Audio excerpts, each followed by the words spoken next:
On today's episode of Locked On 76ers, Keith and I talk about the Miami Heat and the Philadelphia 76ers. Yes, game 2 tonight in Miami, but it's more about Jimmy Butler and what he showed us in the game on Monday, helping the Heat to defeat the Sixers, and why they need that back in the Sixers locker room. They let it get away with him. We'll break it all down, why that might have been a mistake right here, Locked On 76ers. You are Locked On 76ers, your daily Philadelphia 76ers podcast. Part of the Locked On Podcast Network, your team every day.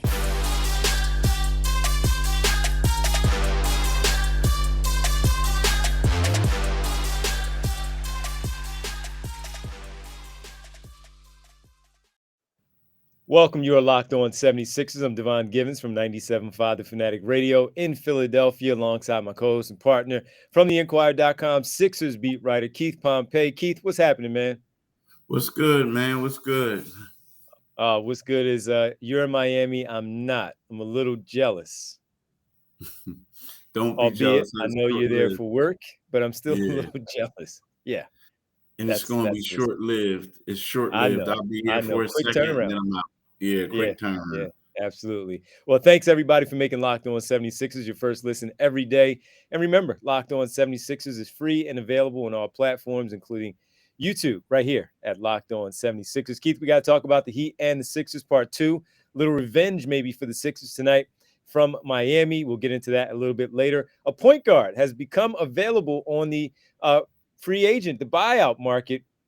Goran Dragic waived by the Chicago Bulls, and he is now free and available. Only a few hours to possibly pick him up. And should the Sixers go after him, we'll talk about that in a little bit. But first, Keith, we got to start with something that really stood out to you, where on Monday in the Sixers loss to the Miami Heat, Jimmy Butler really willed his team to win. He made some key plays down the stretch. He helped out a great deal, and something that the Sixers, you believe, still miss in their locker room, what Jimmy Butler provides, as the 76ers don't have that right now.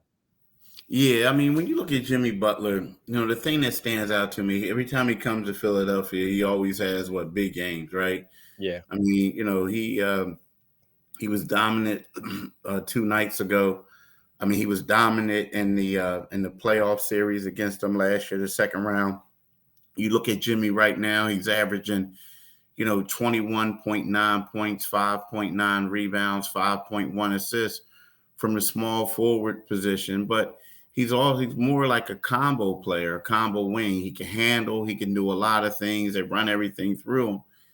And I just still think that they miss him, man. I think they miss that tenacity, that grit, and that will to win. I mean, when we go back and we look at the game that they played on Monday night, it was one of those things where nobody could make a shot. It was like the game was getting stagnant, this and that. But he was the reason why. I mean, the reason why Miami won is because I felt like he was on their team. He was the guy who wanted it the most. He was the guy who willed his team. He got a game-high 4 steals. We had numerous other deflections. He made the game-winning shot. Then he came back, got a clutch rebound and made a foul shot. I just felt like those are the things that the 76ers are missing. And when I look at Jimmy, I can't help but to think of, dang, what would it be like? What could have been, especially with Joel? You know what I mean? Because him and Joel in the playoffs, they were rolling. And they're best, I ain't going to say best friends, but they're good friends. And I just don't, I don't know. It's mind-boggling to me that, this guy has had so much success. Like, think about this. This is the 4th season that he's been going, the 4th one.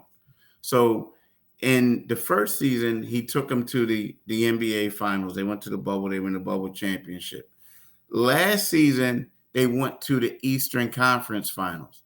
So you look at the 76ers, after Jimmy left, they had a first-round exit and 2 second-round exits. So whereas he elevated the Miami Heat, the Sixers are like worse off than what they were when he was here, or at best on the same level. They didn't get any better in regards to postseason success. So they missed that. They really missed that. They miss that mentality. They certainly do. And that's why they went out this offseason and made the acquisition of PJ Tucker, because they Hmm. talked about the toughness aspect of things and how they needed to be tougher, not just physically, but mentally. And Jimmy Butler certainly has that. I know a lot of people get on his, they can't stand him because of, seems like he's pandering a lot. He's the one in the bubble dribbling the basketball. That's the report. How did that get out? Well, it was Jimmy Butler leaking that out on his own. You were there, but all of that type of thing. But when it comes to the on the floor stuff, you're absolutely right. In the locker room, you're 100% right. They still miss that player.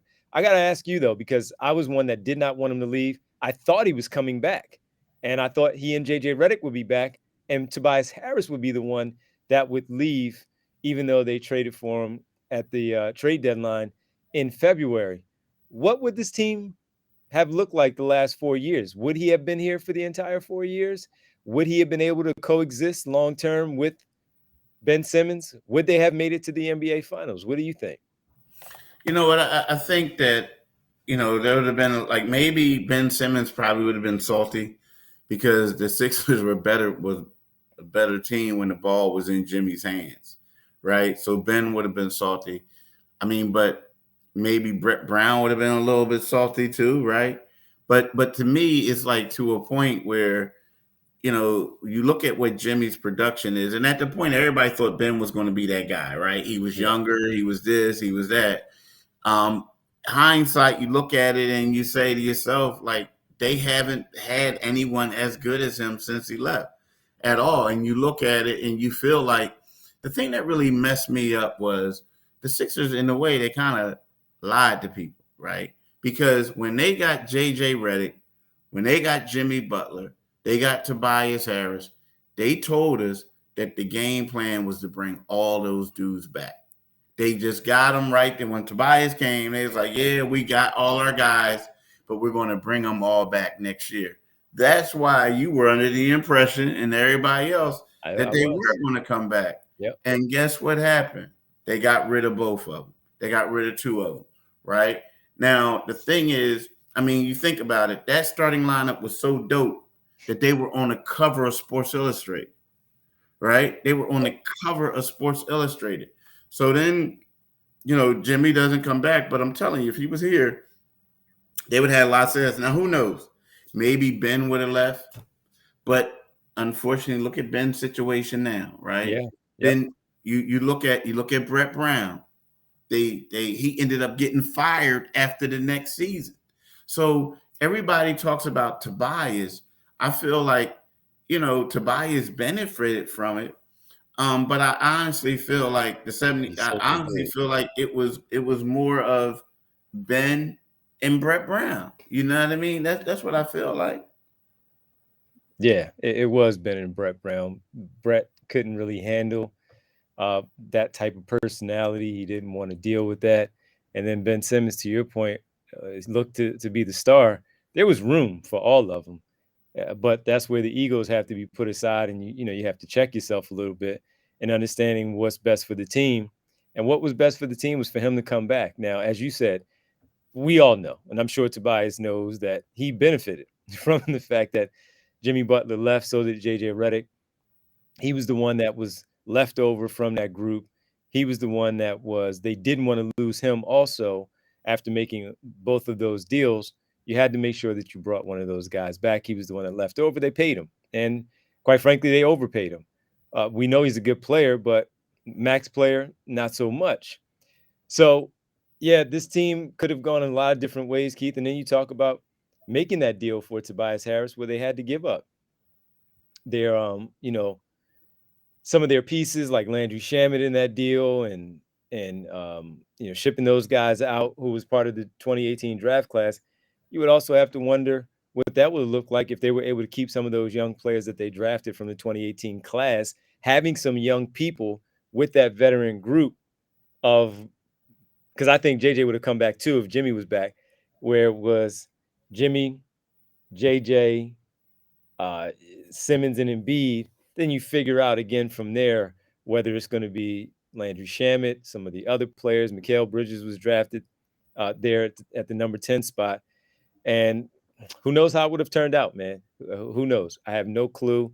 But I do believe that had he been here, they would have advanced past one of those rounds. Like the Atlanta series, Keith, there's no way they're losing that series with him in that lineup against the Atlanta Hawks as the #1 seed. There's no way. No way, in my opinion. Well, I mean, I'll say this. I'll say this. I'm sorry. Like, I know it's hard to predict, but the way that when you look at that Miami team and you see how these guys are, I mean, they're cool, but they're not like, they're not like their roster is not going to blow you away. You know what I'm saying? Like, they got some old guys now, guys we like, but it's him. It's that tenacity. Like, you saw how he was in the bubble. You saw how Joel was with him. I mean, dude, I'm just saying, he brought a swag with him. JJ Redick, like, JJ, he was getting older, but like all he would have to do is just run around and stretch the floor, and then they would have went to work.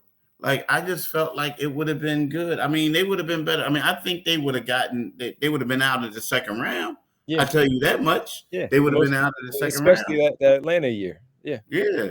Yeah. Well, he's with Miami. He's on the other side, and they have to go out there and beat him. Part of the reason I think Tobias Harris only had 2 points was part of the defense that Butler did play on Tobias Harris. He made it difficult for him. And Tobias had a good series against Miami in the playoffs a year ago. He's got to play like that against Miami tonight in Game 2 in order for the Sixers to have a better result than we saw on Monday. When we come back, we'll talk about point guard Goran Dragic on the open market. Will Barton signs with the Toronto Raptors. So do you pivot from Will Barton and now look towards a point guard and Goran Dragic? He's 36. Will that be the move? Should it be the move? Couple hours to do so. We'll talk about it next right here, Locked On 76ers. Right now, let's talk about FanDuel, right? Why? This is the midway part of the NBA season, right? And now is the perfect time to download FanDuel, America's #1 sports book, because new customers get a no-sweat first bet up to $1,000. That's bonus bets back if your first bet doesn't win. Just download the FanDuel Sportsbook app. It's safe, secure, and super easy to use, right? I mean, it's easy, man. I'm telling you, D. Plus, FanDuel even lets you combine your bets for a chance at a bigger payout with same-game parlay. So don't miss the chance to get your no-sweat first bet up to $1,000 in bonus bets when you go to FanDuel.com/LockedOn. That's FanDuel.com/LockedOn to learn more. Make every moment more with FanDuel, the official sports betting partner of the NBA.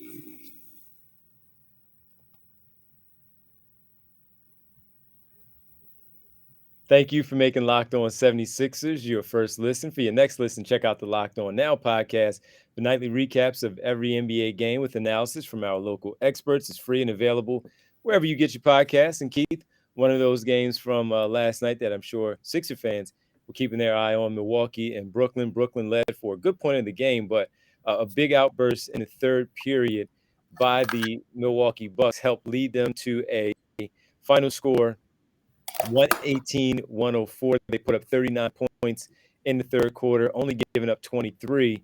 Giannis did played 28 minutes, 15 rebounds, 4 assists, 5 turnovers, 1 steal, 33 points for the Milwaukee Bucks as they won their 15th game in a row. And the Sixers will take on the Milwaukee Bucks in Milwaukee on Saturday, Game 3 of the road trip. So, hey, they're rolling right now. They are rolling. So the Sixers are trailing them by 4.5 games after the win over the Brooklyn Nets. So there's that. But one of the players that are out there, former Miami Heat player, Goran Dragic, point guard, waived, Keith, by the Chicago Bulls. And I know you've been okay with some of the stuff that they've done with the guard position. Shake Milton playing well at a point, Tyrese Maxey, James Harden, DeAnthony Melton. But one of the things that you talked about a lot was being able to have an extra point guard on the roster that can actually run a team for a couple of minutes coming off the bench. I don't think you wanted a player that was 36 years of age, But at this point of the season, the buyout period, what it is, not a lot of players left and only hours left to make sure that they're eligible for the playoff roster. Goran Dragic, what do you say?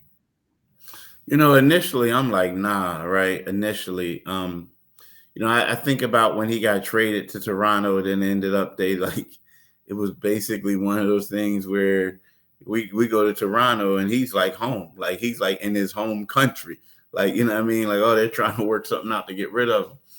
I don't know, man. The thing about the buyout market with certain players, it's like if there's a team and that team is still trying to contend and probably get in the playoffs or the play-in game or something like that, and then they like basically buy you out, to me that's not a good sign.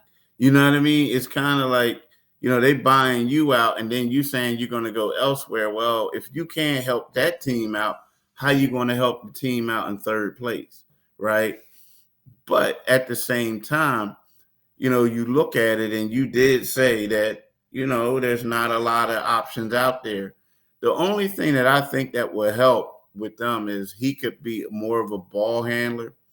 And when Maxey is out there, like, because Maxey's been struggling a little bit when they want him to run the point guard. Yep. So he can be out there helping them out. So I can see that. But that would have to serve as his role to get everybody else involved and do other things and allow Maxey to roam freely when Harden is not in the game, right? But other than that, when you ask, is he going to help out on the defensive end, all these other things, what is he going to do? The thing is, I wouldn't be surprised, to be honest with you, if Miami tried to get him back. I just wouldn't if Miami tried to get him back, just because of the success he had here and the friendships that he built with Jimmy Butler and all them. But yeah, I mean, from the guard standpoint, just getting somebody in there, helping out ball handling, I can see it, but he wouldn't be my first choice. As far as the Chicago part, we both know that Patrick Beverley is a better player at this stage of their careers. So, of course, that's why he's expendable and able to move on, to your point. But he was playing minutes. He was helping them out. And they just found a better option that was available, where the Sixers did not acquire Patrick Beverley, and he went to Chicago. When you and I talked about Pat Beverley and you mentioned how you would be okay with him, I was like, whatever. He's to me, he's a little bit overrated at this point for what a lot of people want out of Patrick Beverley. That said, he's there. Goran Dragic is available. For everything that you just said about helping to run the offense and taking some of that point guard pressure off of Tyrese Maxey for maybe 10 minutes a game, I think they could get away with it, depending on who's on the floor with him. Defensively, he used to be really good. He's older now, so he doesn't have that reputation any longer of being that type of defender. But I do think it would benefit to again, help in that regard, where Maxey has some of that pressure taken away, where he can just go out there and run and be free and score and do what Tyrese Maxey does best, and that's put the ball in the hoop. So I would be perfectly fine if they decided that that's the direction they wanted to go in. And that would just means that Shake Milton's minutes would be cut down, which they have already been cut down, but they would be cut down probably even more, unless Goran Dragic comes in and just simply flames out in that role. Yeah. That's the thing, because they don't have anybody else who can handle the ball. But they're like, ideally, you want Maxey to have the ball. Ideally, but it's just not working out. That's not where he is yet. Yeah. Not that he can't get there, just not where he is right now. Yeah. And right now, they need somebody right now. So that's it. And then again, it's still going to have to be one of those deals where they let go of a player and make room for Goran Dragic. So it'll be interesting to see. A couple hours to find out. Have to be on a roster for the March 1st roster setup and for the playoffs and all. And then, by the way, Will Barton, again, folks, signs with the Toronto Raptors. Surprised that he chose the Raptors, Keith? I was a little surprised. Was Masai Ujiri there in Denver when he was there in Denver? Were they there at the same time? I don't know. Yeah, it's weird because I don't. If he wasn't, you would think if he wasn't, they just missed each other.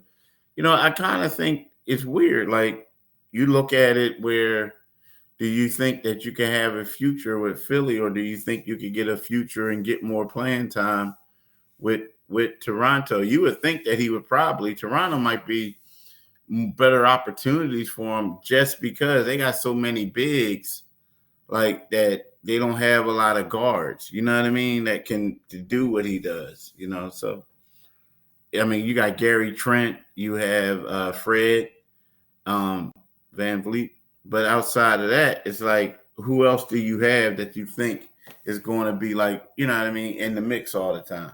Yeah.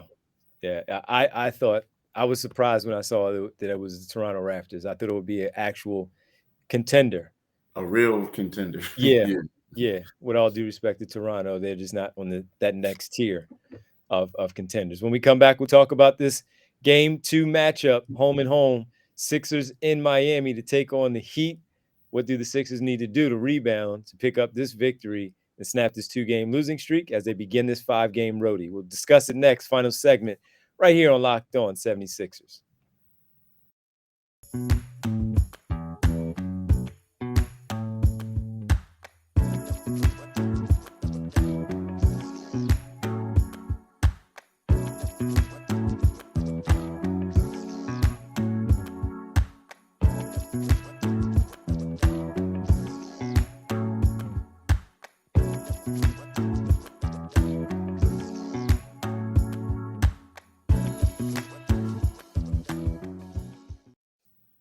Welcome back to Locked On 76ers. That's Keith Pompey. I'm Devon Givens here with you as we are with you for this final segment here on Locked On 76ers, getting ready for Sixers and the Miami Heat. Sixers sporting a record of 39 and 21. Heat 33 and 29 after they defeated the Sixers on Monday by 2, 101-99. The Sixers on the road are 15 and 11, and Miami Heat at home 19 and 10. So they're a pretty good home team right now at Miami-Dade Arena. Keith, how do you see this one play out? What needs to happen differently than what we saw on Monday? First of all, the Sixers have to come out with some tenacity. They got to come out with some some intensity. Intensity. Yeah, they have to. They looked a little bit like they were hungover still from like the other loss that they had. You know what I mean? It was an emotional game, but yeah, still. Yeah, they just didn't look good at all to me in that one. So I need to see that. Tobias Harris has to get going. You know, he does. He has to get going. Like, we need to see Tobias, you know, he took 4 shots, and I know some people sometimes, Tobias gets gunned, right? He gets ISO. He gets frozen out. It happened early on at times. But at the same time, I felt like he stopped being aggressive. He has to do that. Also, they gotta do a better job of they gotta play hard, I think. You know what I mean? They gotta play hard. They gotta play D. Because see, it's kind of weird because when you look at it, Bam Adebayo did not shoot the ball particularly well. Tyler Hero did not shoot the ball particularly well. Gabe Vincent made some threes, but outside of that, he was it was weird because it was like 4 for 8 on threes. But outside of that, he only made 1 field goal on everything else. He was like 1 for 4 from like 2-point shots. So to me, it's like the Sixers kind of like benefited from those guys having off days, but I don't expect those guys to struggle tonight. So I think the Sixers got to do a pretty good job on them. But also, I think it's like you say, is about self-inflicted things that they do. And I think they need to correct themselves too. And the first thing is get Tobias involved, get them off early, and continue to go with them when you have to. Yeah, limit the turnovers, start off better, jump on this team early, and keep it that way. Don't let up. Once again, you can't let that happen. You cannot let that happen. So that's one thing that they need to do is it's funny, man, because it's the same stuff that we talk about all the time when we break these things down. These same issues always crop up. I don't understand it. I Yeah, don't. they're always cropping up, and you have pretty much a veteran team. I don't understand it, D. I don't. I don't. Even D'Anthony Melton's been in the league for what, five five seasons? Yeah. You got a veteran team, and these things continue to continue to be a problem, and it's always the same issues. If they can correct those issues, and that's why I always say I always give credit to the opponent. However, more often than not, it's the Sixers that Yeah. hurt themselves. Yeah. And that's what happened in both Boston Yeah. and Miami for these two games Yeah. at home. So now you got to go on the road for 5, and these are going to be important games, man. And you need to start winning some games because you need to stay in that top 3. You can't let Cleveland catch up because Cleveland will host you in the middle of the month. That's going to be the tiebreaker. You need a little bit of separation between you and the Cleveland Cavaliers because if I'm you, I prefer to stay in that 2-3 range because there's just enough there where you might be able to sneak into that 2 where you're hosting the second round instead of being on the road to start the second round.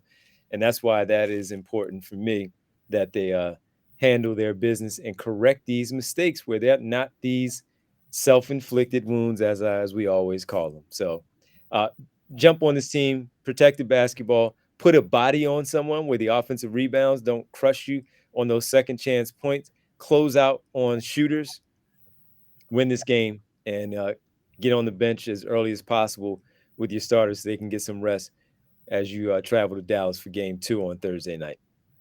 Yeah. It should be. Hopefully, it's gonna be a good one. Hopefully. Hope so.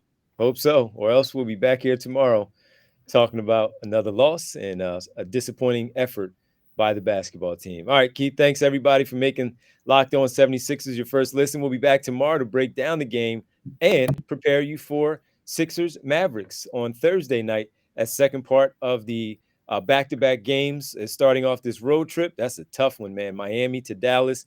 Got to be on top of things to start this game off, as Keith talked about in the opening part of this game tonight. Now, make your second listen Locked On NBA. We're Locked On experts are covering the biggest stories around the NBA every Monday through Friday in less than 30 minutes. Is free and available wherever you get your podcast. Keith, you mind letting the good folks know where they can find us? Like my man D just said, wherever you get your podcast, you can download and get the Locked On 76ers podcast. When you go to our YouTube channel, you can get us on YouTube. You go to the YouTube channel, you do Locked On 76ers, will pop up. But what you do is when you get on the page, make sure you click on the Liberty Bell. That will enable you to become, a new subscriber. And also you will get alerts whenever we have podcasts out. But you can follow my man D tonight on 97.5 FM from 6 to midnight, the Divine Giving Show, right? So you can follow him. He's going to have his show. He's also going to do the post game show and the whole nine. So you'll have a lot of information. But follow him on Twitter at Divine G975, right? Divine G975 on Twitter. You can follow me on Twitter at Pompey on Sixers, and you can read my work in the Philadelphia Inquirer. Well, folks, we hope that they get a W tonight. Well, we'll see how they get a W tonight if they do, in fact, do so on the bounce back against the Miami Heat. Keith, as always, thanks, man. Really appreciate it. Everybody, we'll talk to you tomorrow. Enjoy the game. Peace.